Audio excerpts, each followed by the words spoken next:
boy and the shining peak. In a quiet valley lived a boy named Elian. He was a curious boy with eyes that held the wonder of 1,000 questions. More than anything, he dreamed of reaching the shining peak, a mountain that pierced the clouds and glittered in the sun. The villagers would often say, "The shining peak is too high, too dangerous." But Elian would just smile. He knew, deep in his heart, that the journey was his to make. One morning, with a small bag of bread and a heart full of courage, Elian began his journey. The path was steep and the forest was thick, but he was not afraid. As he climbed higher, he met a wise old owl perched on a branch. Who, young traveler," the owl hooted.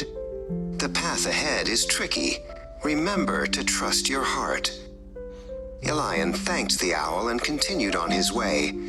He came to a rushing river with no bridge in sight. He remembered the owl's words and, trusting his heart, he found a path of sturdy stepping stones hidden just beneath the water's surface. Higher still, the air grew thin and cold.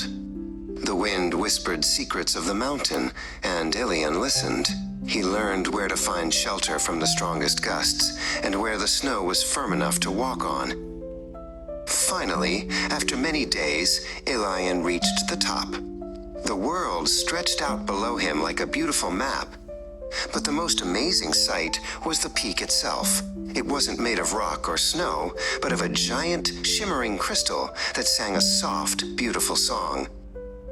As Elian touched the crystal, a warm light filled him. He didn't feel tired or cold anymore. He felt brave and strong, and he knew he could do anything he set his mind to. The journey down was much easier. Elian carried the light of the shining peak in his heart. When he returned to the valley, the villagers were amazed. They saw a new strength in his eyes. Elian had not brought back any treasure from the mountain, but he had brought back something far more valuable. The knowledge that with courage and a trusting heart, no peak is too high to climb.